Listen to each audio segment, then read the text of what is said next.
Hola a todos, ¿qué tal estáis? Hola Fa. Hola Sebas, ¿cómo estás? Muy bien, bienvenidos a esta conversación. Bueno, yo estoy muy nervioso, no sé cómo estás tú, Fa. Estoy reprimiendo lo que va a pasar en el siguiente rato. Ya después me estreso de lo que sucedió. Estoy tratando de disfrutar. Bueno, lo afrontaremos juntos. En fin, bueno, para aquellos que no nos conozcan, yo soy Sebas Gemouret, booktuber español, escritor, periodista, hago muchas cosas en internet, ¿vale? Tal vez ¡Ay! me conozcáis por... Tal vez me conozcáis por el canal del coleccionista de mundos. Me Y tenemos a suena. Fa también.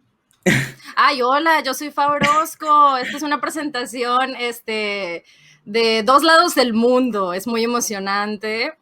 Nos reunimos dos lectores a celebrar a otro lector y contador de historias. Ujú. A mí me pueden encontrar en muchas partes del internet, principalmente como Fa Orozco. Me dedico a disfrutar historias prácticamente. También trabajo en libros, pero principalmente, bueno, ahí me encuentran como Fa Orozco en todas partes. Bueno, pero el día de hoy no vamos a estar solo tú y yo, Fa. No sé si te lo han dicho, no sé No, si te lo han contado. no sé si tienes 2 semanas guardando este secreto. El día de hoy compartiremos conversación con un autor, bueno, internacionalmente conocido. Él es John Green. En castellano conoceréis títulos como Bajo la misma estrella, Ciudades de papel, Mil veces hasta siempre. Ha sido traducido a más de 50 idiomas, número 1 del New York Times bestseller. Es decir, estamos ante una verdadera personalidad y sobre todo del mundo de la literatura juvenil, ¿no?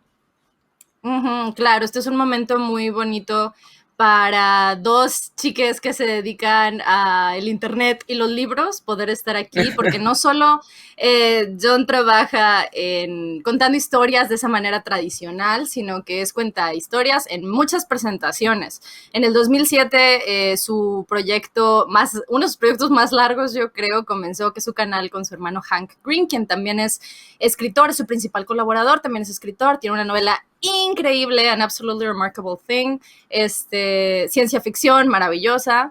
Entonces, en el 2007 empiezan el proyecto que se llama Brotherhood 2.0, donde durante un año se dedican a solo comunicarse por medio de video.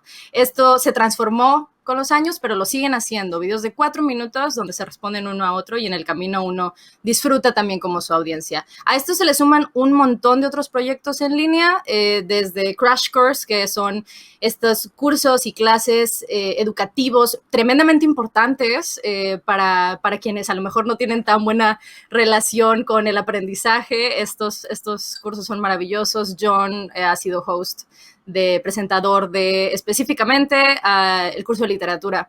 Y bueno, se suman un montón de cosas, si es Mental Floss, si es The Art Assignment, el mismo Bitcoin, que es una conferencia súper importante en el mundo del internet, que él y su hermano de nuevo Hank, su principal colaborador, hacen juntos. Entonces, es muy maravilloso, la verdad, poder estar charlando aquí, porque a esto se suman podcasts, ¿no? Tiene Ujú. Dear Hank and John, que son cartas a ellos y es muy divertido. Y además tiene este podcast de nombre The Anthropocene Reviewed.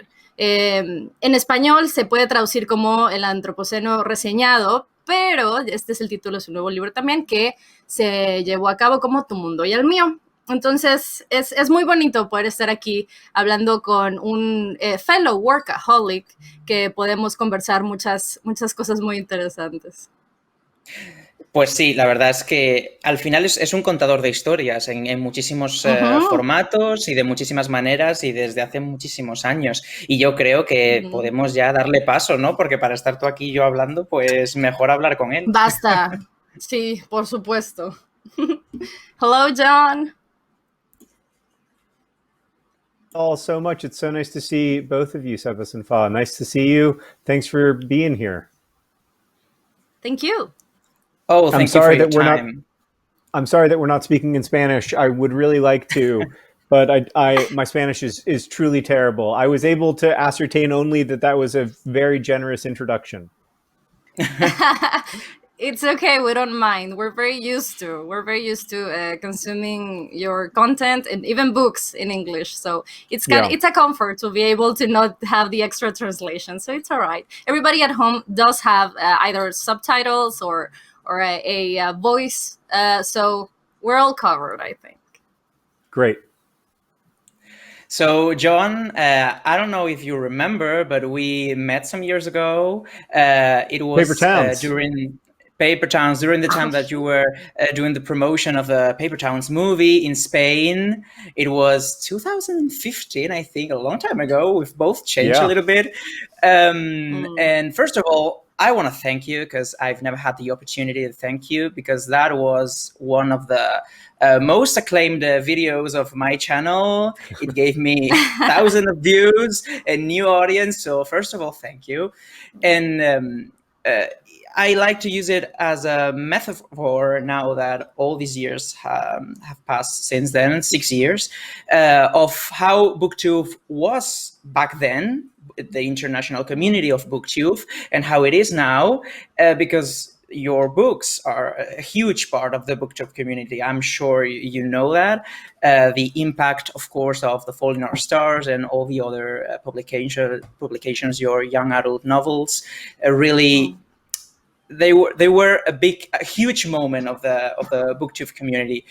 And I want to know, how was your experience during that time? Did you feel all the support of the community for your books? Because you're like a huge part of all the movement.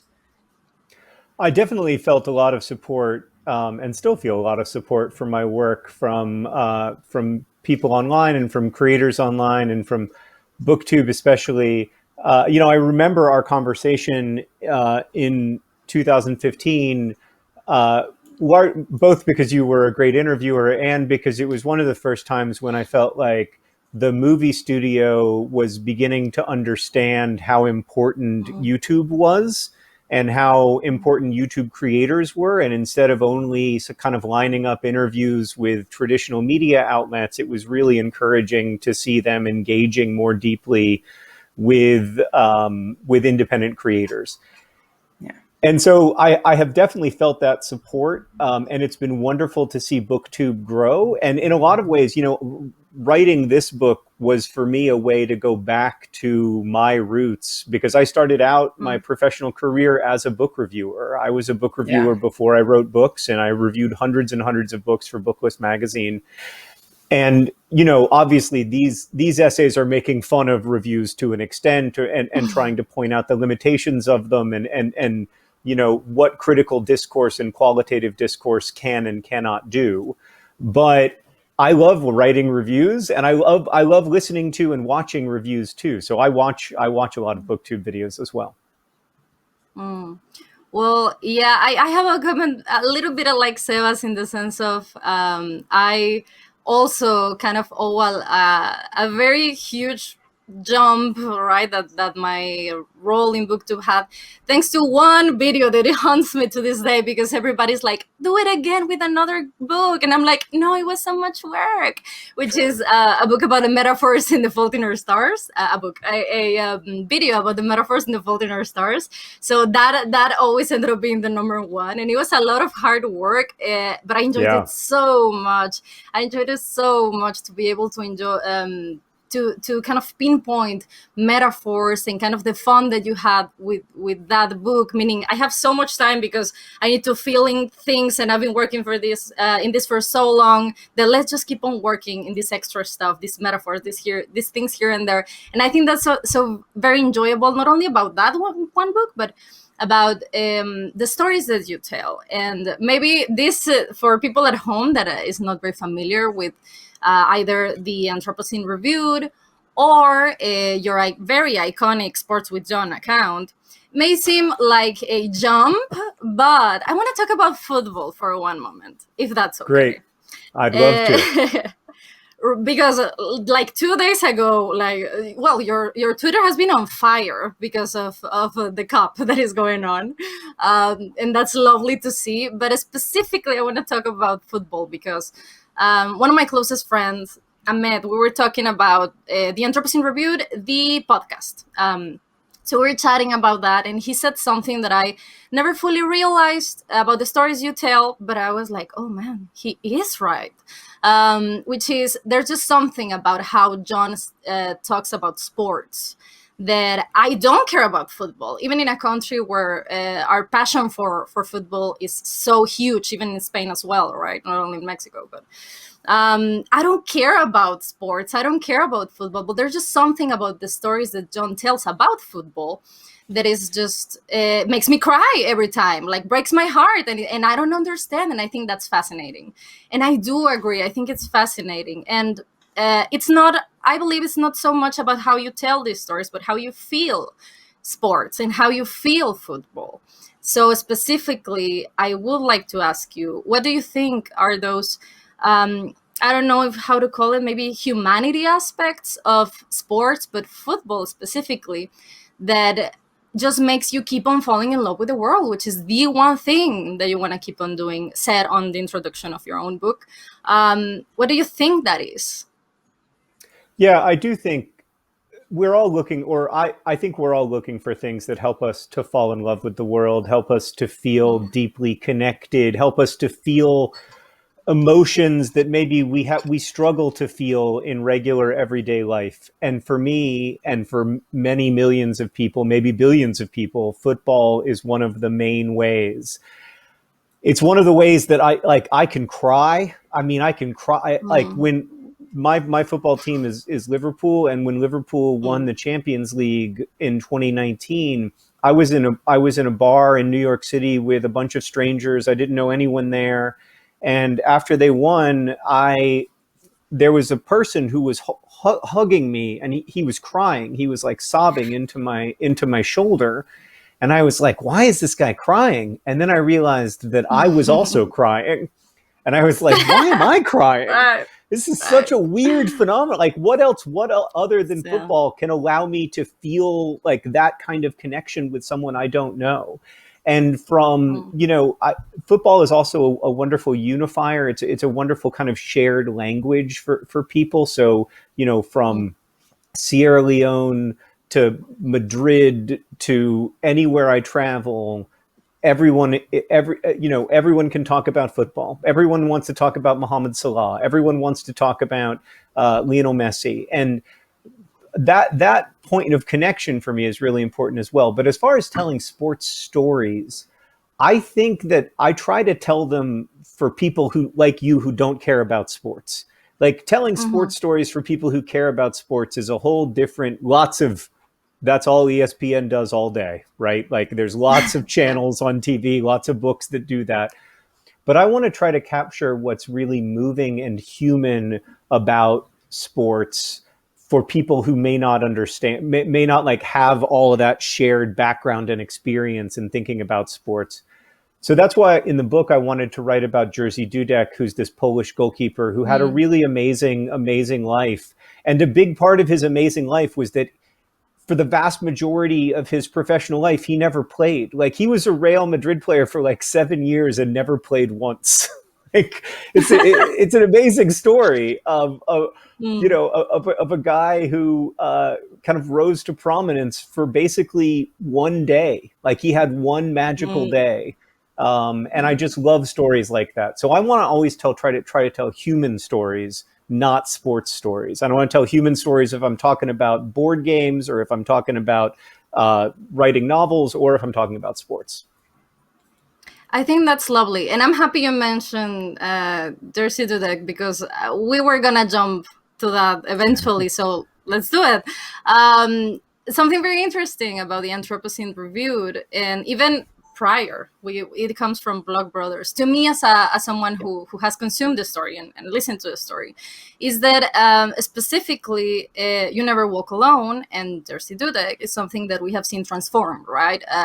We can see it back into a 4-minute video to Hank and to the rest of the people who enjoy Blog Brothers, and then maybe into an 18-minute episode in the podcast of the Anthropocene Reviewed, and then 2 chapters in the book. So I think it's very easy to try to adapt something and like, okay, I need to not forget this part or whatever. But the very interesting thing is how the use of the limitations or the strengths that each of these formats have given you to tell this story, maybe. And how in the 4-minute video, in the 18-minute episode with the sound effects and all this, like even the song itself, you know, To Hear You Never Walk Alone in the version in the podcast just makes me cry every time. I don't want to think too much about it. And then the book, right? The stories, how that changes. So how do you come up? How do you go approaching those things? Meaning telling the same story in these very different ways that feel different, but they all have this either heartwarming or even gut-wrenching moment that is not the same. Like the use of these formats, writing in these different formats. Yeah, that's a really interesting question. And it's something I think about a lot because I write a 4-minute video every Tuesday. I write an episode of the podcast every month or two.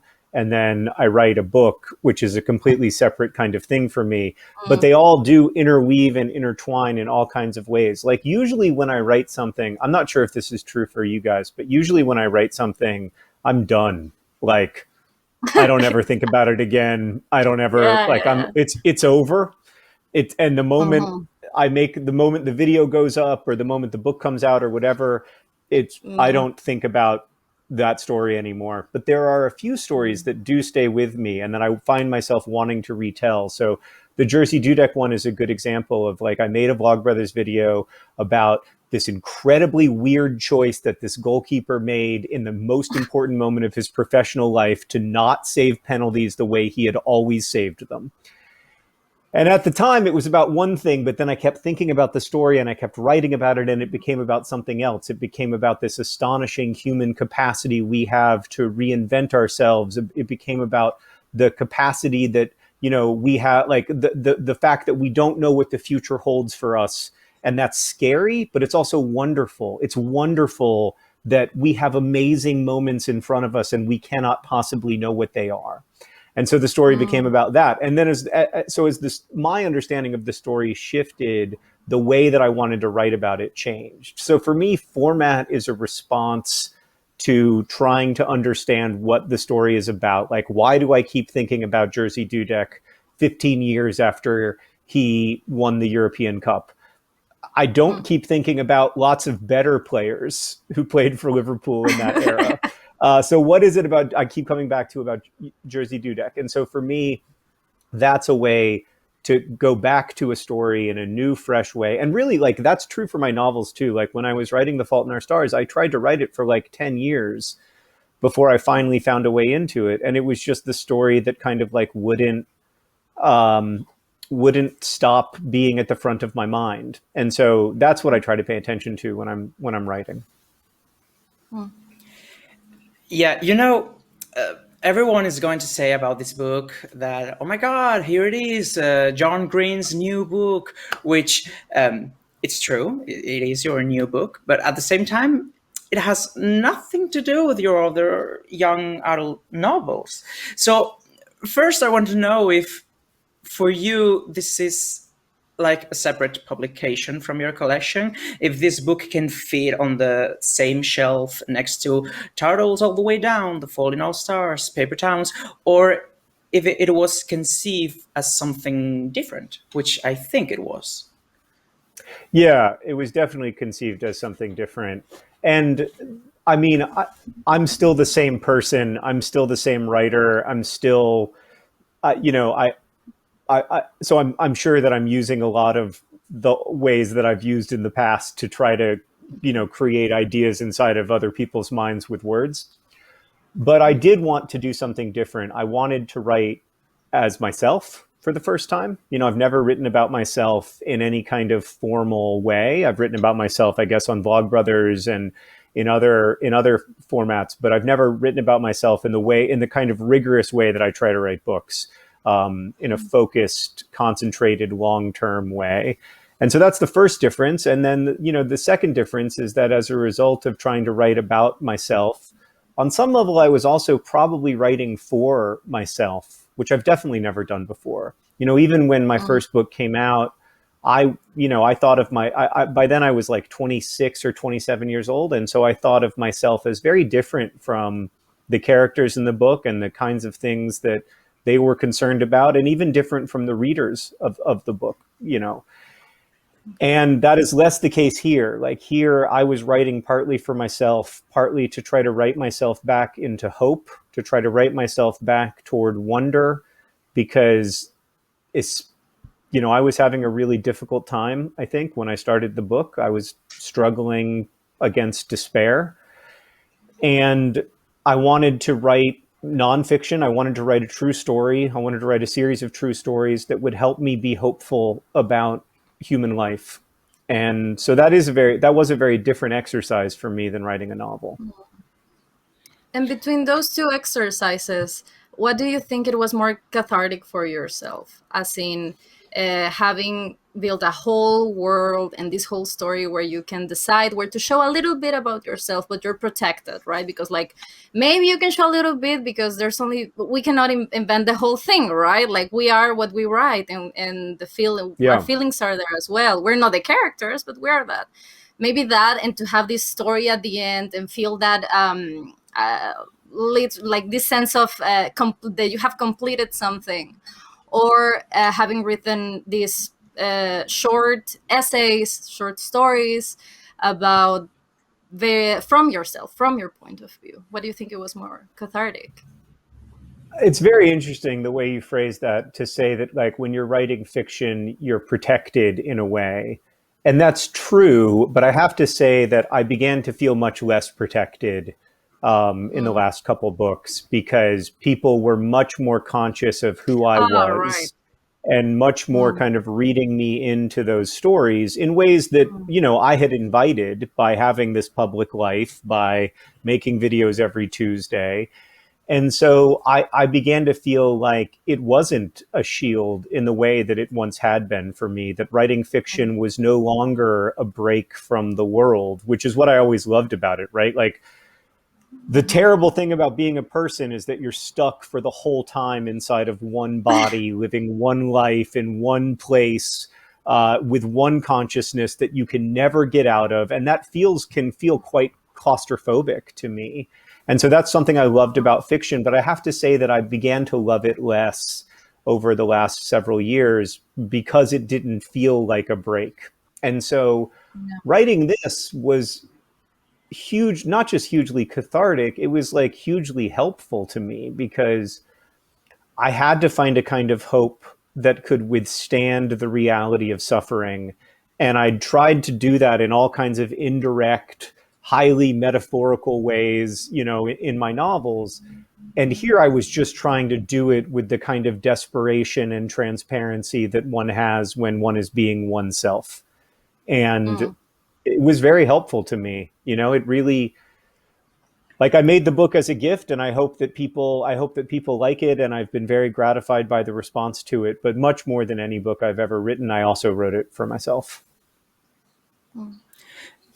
For me, something that really catches my attention from the Anthropocene Reviewed is that all the stories in some way play with the essence of learning and growing. It's like all the things I have known from all these years, I'm going to tell you. But at the same time, it doesn't feel condescendent in a way of, hey, I'm going to tell you what life's about and all that. So thank you. Because it's something very common, in young adult literature and all that, to have this message at the end of the book. But the way you use the stories to tell things, like, it feels more like, hey, I'm discovering this at the same time as you. It's crazy. I'm kind of super confused, just as you. And I really want to know if it's something you do intentionally, or does it come up spontaneously in your stories? That's a great question. I mean, I'd probably have to interrogate myself pretty deeply to answer it honestly. I think it's true. I think it's real to how my experience. Like, I really was learning about the history of Staphylococcus aureus, and I really was excited I mean, excited and a little horrified to understand this bacteria that colonizes my skin and is a constant threat to my ability to go on being a person. And I wanted to, and so, yeah, I am very focused on trying not to be condescending and like trying not to be the like wise old fish, you know, like you see that character a lot in novels, and I try to make fun of that character in The Fault in Our Stars, where like the wise old author is just an absolute monster who understands nothing about human life and should not be listened to under any circumstances. But like we like to put these wise characters into our books because they can be like the secret voice of the author, you know. But sometimes I agree, it can come across as kind of condescending, or like also like as if I don't know, I don't understand the water we're swimming in. I don't understand the internet. I don't understand like whether or not all of this stuff is good or bad.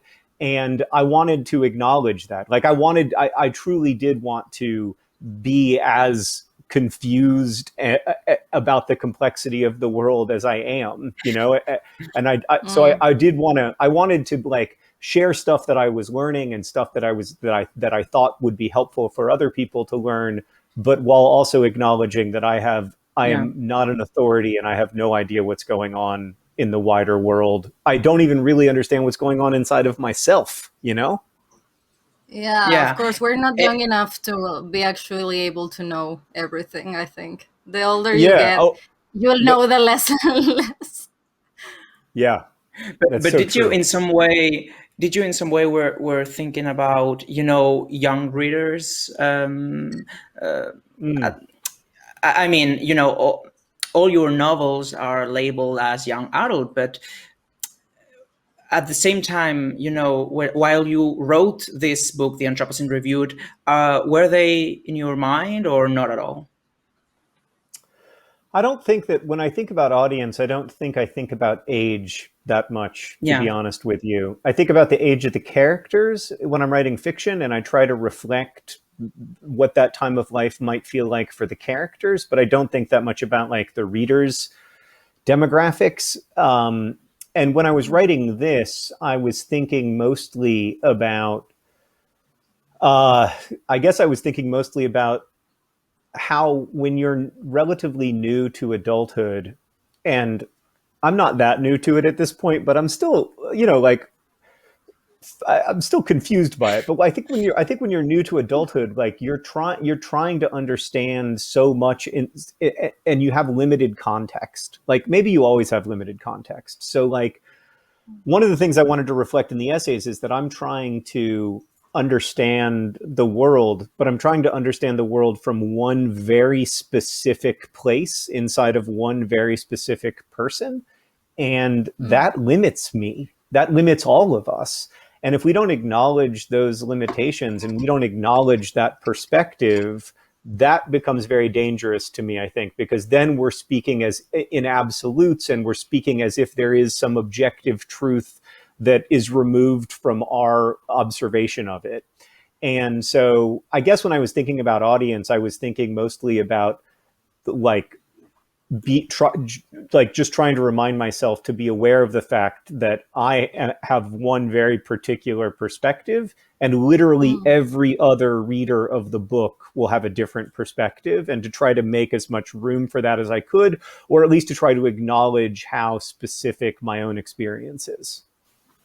Can I ask you something a little specific about that? I don't need an absolute answer, of course, but so there's this one story that the very first time I heard it in the podcast, it probably is the hardest you have ever made me cry. And don't get me wrong, you've made me cry many times, but which is Googling strangers. Oh man, I don't even want to talk too much about it. But there's this thing, right? I read it and I heard it and it was just a little bit too much for my heart.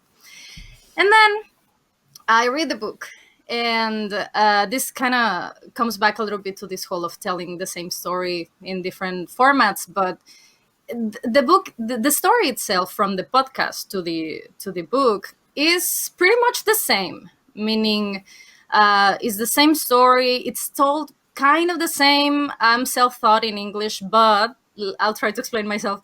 Maybe the book feels in past tense and the podcast feels present, meaning like verbs and things like that. So yeah, you can tell those things that you've changed. But the story itself is the same. Your feelings, what you say you feel, how you feel about these things as a reader and a listener feels the same. But there's one huge change for me, which is the stars that you give Googling Strangers. In the podcast, you give it 2.5 stars. And I was like, yeah, it sounds about right. And then in the book, you give it 4 stars, which is a huge jump. Yeah. It's a huge jump. And and thinking like, and not really like these things didn't change. So maybe it was John who had changed to give it that huge of a jump. I think that's right. I think it's me that changed. I think what a lot of the star ratings changed between the podcast and the book, and some of it is arbitrary because star ratings are pretty arbitrary, so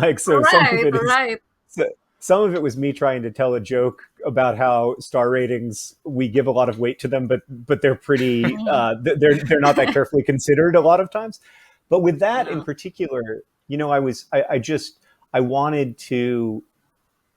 wanted to express my profound gratitude to being able to know that this boy is alive. So the story is about a boy who I met when I was a chaplain. I don't know if I'm going to be able to take it again. No.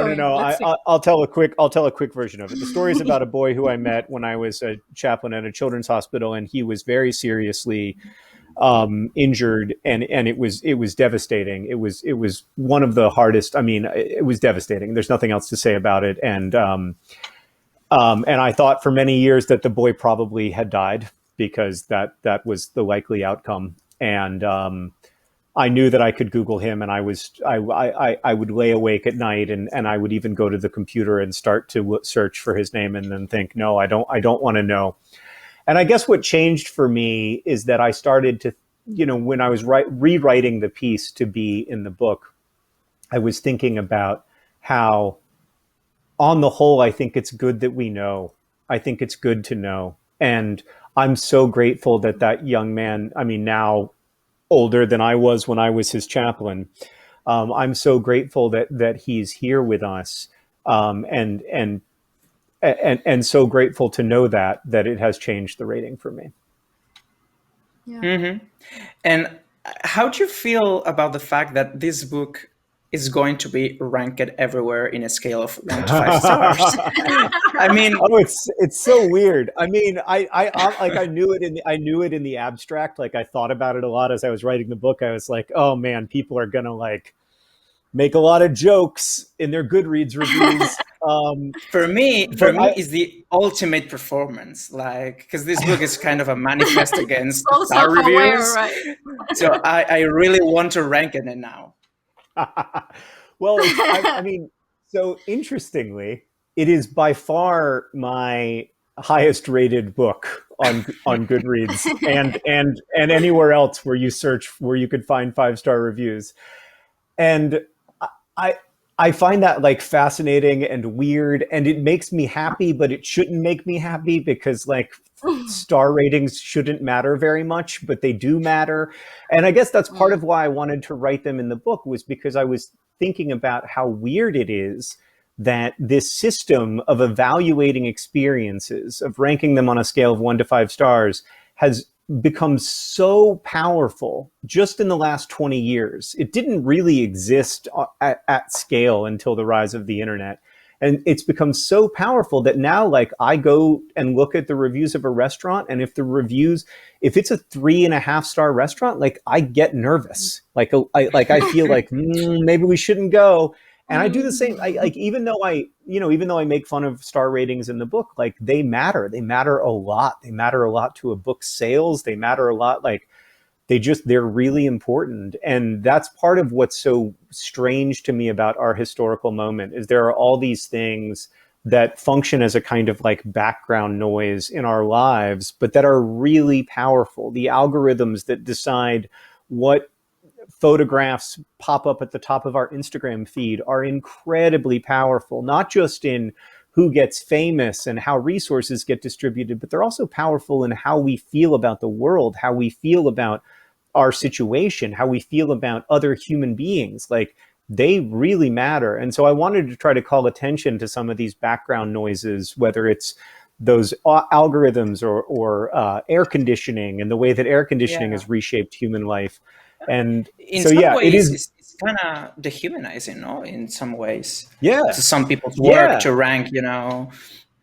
It is. I understand why we have to do it, right? Like, I understand why there's value in it, because we do need to have discussions about what constitutes a good book or a good restaurant or a good public restroom. I mean, you know, like, I think that my life is better if I know which public restroom is better than the other, you know, like, that's a good thing to know.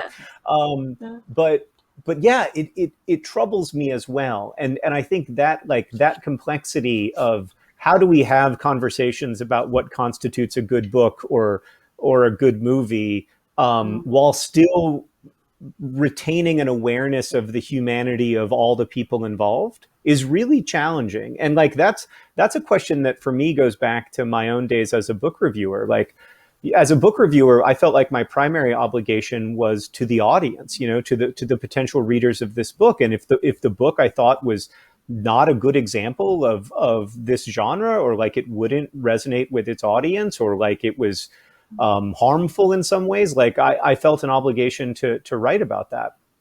But at the same time, I would think like, gosh, this is a real person who's going to read this, you know, this is a real person who wrote this book and they worked hard on it. And I don't think it's good, but I might be wrong. Like, I think part of it for me is being aware that I might be wrong. Like, I'm often wrong. And so bringing that awareness to qualitative analysis, I think, is important too. Yeah, and sadly, I think we all feel like that, right? Like, I feel a little guilty when I have to give an amount of stars to a book. Like, I don't like it. I rather just, like, if you want to know how I feel, I have a video about it. I don't like going like, oh yes, this all comes down to this amount of stars, because it's not. I mean, It is arbitrary, but reading and enjoying stories, it is not. It's completely ambiguous on who you are, how you feel. Feelings are not arbitrary, and to read is to feel. Therefore, I find it very difficult to be able to give an amount of stars to a story. Yeah, I feel the same way. It's difficult for me. Yeah, no, it makes sense because as a storyteller. Yeah, I mean, and I think too, like, you know, it's also hard because the way that the algorithms work, a lot of times, like, if you can really destroy a book, like, this is just the reality. We all know this. If you can destroy a book in a way that's just going to be absolutely delicious to readers or viewers of that review, it's going to get a lot of views. Like, it's going to get a lot of views because the algorithms like outrage, they like, you know, they like anger, they like disgust, like, they like to make us feel these things, because that's what keeps us coming back to these platforms on the internet. And so it's a really hard thing to navigate. And I found it really hard to be a book reviewer in 2000 and 2002. I do not envy the booktubers today. It's really, really hard to know how to navigate all those complexities. Oh, you know, the video that I made a video, I think 2 years ago, which is the unpopular opinion tag, the book tag. Oh, yeah. Which is the only video of all time where I'm kind of, you know, a little bit hater, and it worked so well. Like, it was one of the best videos of the year, and I really feel guilty because when there's feelings involved with you know, because it's not the same to rank a bathroom than a book where, you know, right. I think that's true. There's feelings involved. Agree. There's feeling involved. and for readers too, like readers who love a book, if somebody challenges that love of the book, readers can get very Oh. defensive, very, they can, because to your point, like reading is feeling, and so it does feel like your feelings get hurt, when somebody says that Yeah. something you love isn't good. I wish what I wish for all of us is the ability to, and I need to work on this in my own life in a big way, but the ability to make space, for other people while also living in accordance with my own values and my own worldview. And that's a problem in qualitative analysis, but it's also a problem in a lot of other parts of my life. So. And I think these feelings of, being so aware of other people's feelings come with age and maturity, of course, and building your own life, and maybe in your case, like becoming a father, and all these things really have a lot to do in caring about other people's feelings. And sometimes I wonder, is it just growing up and maturing? Or does it have, or is it mostly about our environments, right? Like how different would have your maturity journey would have been if you maybe would have listened and moved to LA when it was a thing for you to work on these movies, for instance? Yeah, my life would be very different, and I think my worldview would be different. My values would be different, and we all have limited amounts of choice. I've had way more choice than most people. But the big choice in my professional life was exactly that, was that I could have moved to LA after The Fault in Our Stars movie was successful, and I could have done that. And I don't think I would have been good at it, but it's you don't have to be that good to make a lot of money. I mean, for a variety of reasons, I didn't want to do that, and I think, I wanted to try to write another novel, and that book became Turtles All the Way Down. It took a long time to write, but I eventually got there. And it was really only after that I do think that it's a process of changing. I don't know if I would say I've matured necessarily, because I'm suspicious of drawing a line from like innocence to experience, or from being naive to being wise, because I know a lot of old people who are still very naive, or who are more, or maybe who are less wise than they were 20 years ago. Like, I don't think that life goes in a simple straight line. Yeah. But I do think that the way what I wanted to write did change, and what I wanted to write became that I wanted to write directly. I wanted to write without artifice. I wanted to write directly to people about stuff that I care about, and try to communicate why I care and why I think ultimately humanity is good news. Like, yes, we are a source of immense destruction. Yes, we have caused a lot of suffering. Yes, we cause terrible, unnecessary suffering among ourselves. But I still think that the proper response to consciousness is hope. I still think that while we are capable of suffering, we are also capable of much else. And I think that I wanted to find those places of wonder and joy and connectedness and lift them up and celebrate them, because they are also real. And I wanted to do that without irony and without cynicism and without the kinds of like tricks and tools that I, bring to trying to write fiction. And I just wanted to write as directly as I could about the miracle of being alive in this world. Yeah, but Yeah, in let some me tell way, you.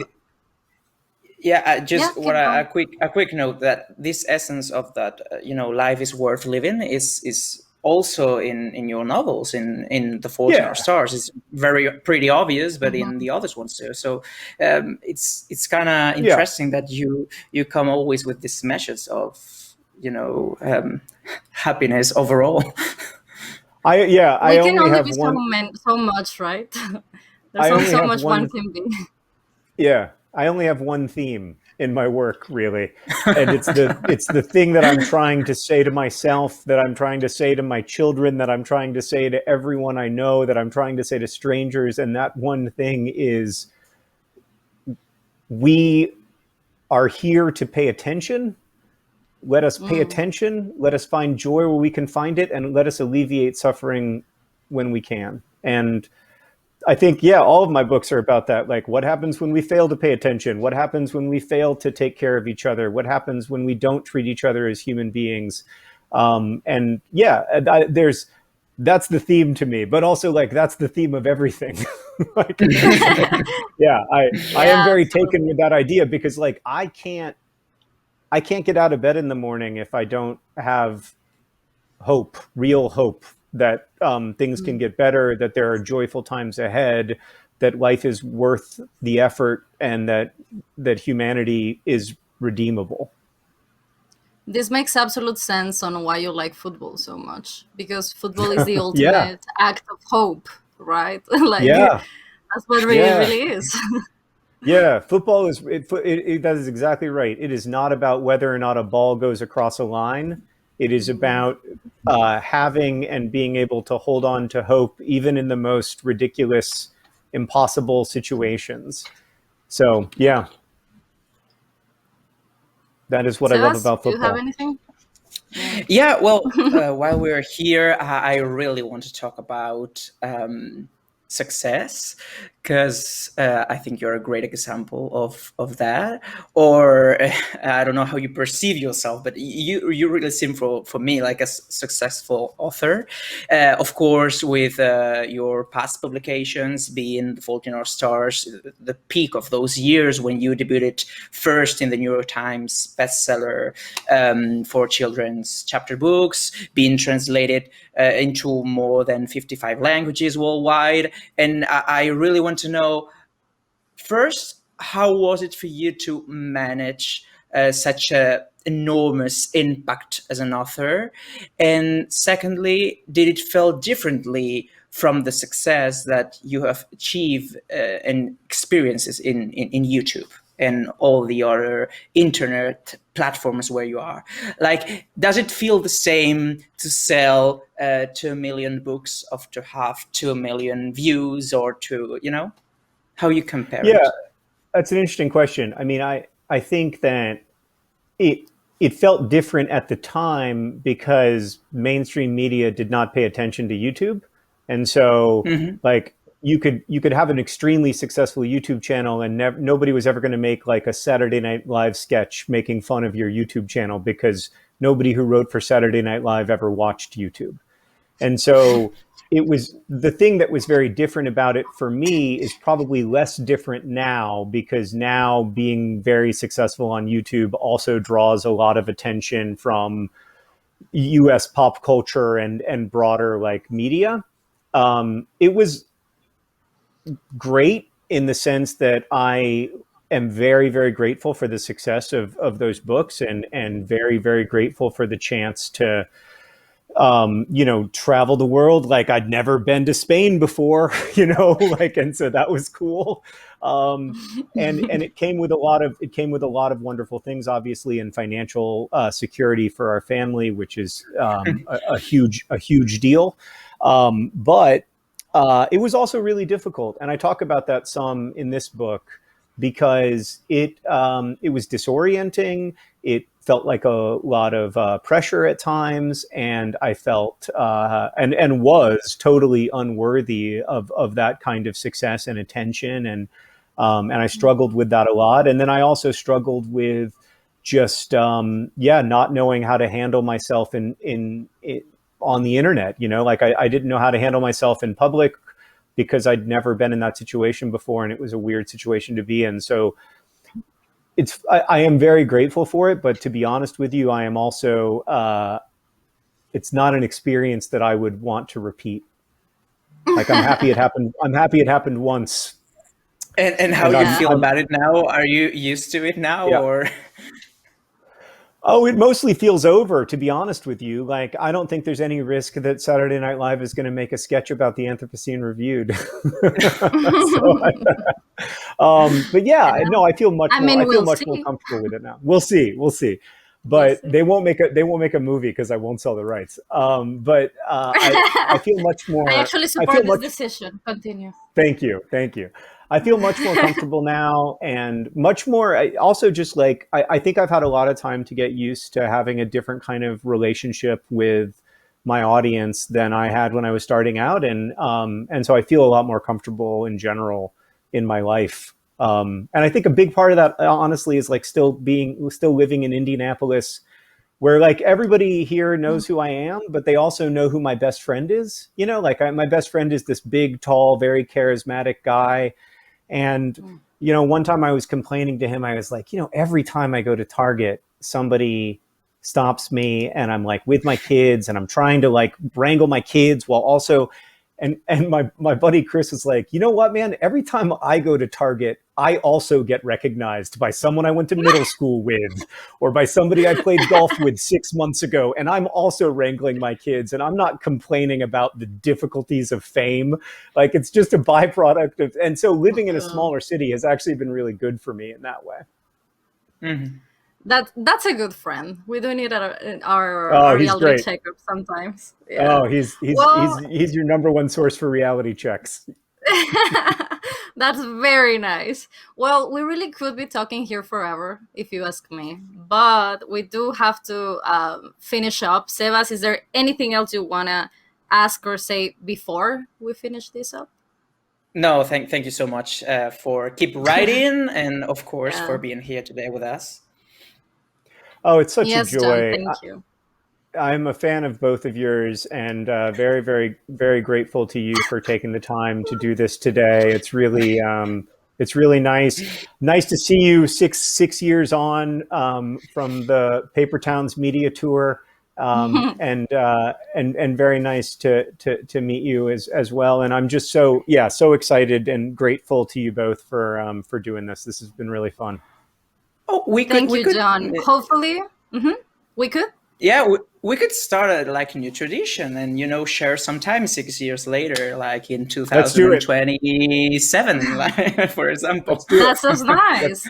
And if I get invited and we do it IRL, I'll make sure I'll bring some hot nuts for Sarah, your wife, in case you steal Oh man, she will be so will grateful. that convince you? Is that what I need to add to, like, come to Mexico, present a book, we'll get you hot nuts for Sarah? Like, that's it. Listen, we'll do it. We can do it. Sarah was in Mexico recently and like came back with like 5 pounds of hot nuts. Is my wife's favorite snack, and so every time she goes to Mexico, she like comes back with a suitcase full of hot nuts. Yeah, I told this to someone and they were like, how do you know that? And I was like, I have no idea. I have no idea where I have this information. I don't know, but I just know it. And listen, I'm gonna go with it. I'll get Sarah hot nuts because I also love her work, both her book, the art assignment, the whole thing. So say hi to her as well. Thank you. I will. She really is. And thank you again. It's been such a pleasure, and I look forward to doing it again in 2027, if not sooner. Okay, let's try sooner. Thank you. Thank you. Bye. Bye. Para todos los que nos escuchan desde España, México, Latinoamérica en general, recuerden Tu Mundo y el Mío, el nuevo libro de John Green, una nueva oportunidad única para conocerlo desde una nueva perspectiva, ¿no? Como contador de historias, pero con un proyecto más personal. ¿Verdad, Fa? Muy, la verdad, creemos que lo van a disfrutar mucho conocer esta otra faceta de John, que ya la conocemos por medio de videos, pero si ustedes solo conocen sus historias escritas, lo van a disfrutar. Denle una oportunidad, al final del día eso es lo único que necesitan las historias, una oportunidad. Y recuerden que si le ponen pocas estrellas, está bien, es arbitrario, no pasa nada, no nos lo vamos a tomar a mal. Esperemos la disfruten y muchas gracias a John, a todo al equipo de Plaza Hannes que hizo esto posible también. Fue un placer estar aquí contigo, Sebas, y igualmente. Pues, ojalá lo vemos pronto. Sí, and that's all. Bye, John. Bye. Thank y'all again. That was so fun. My God.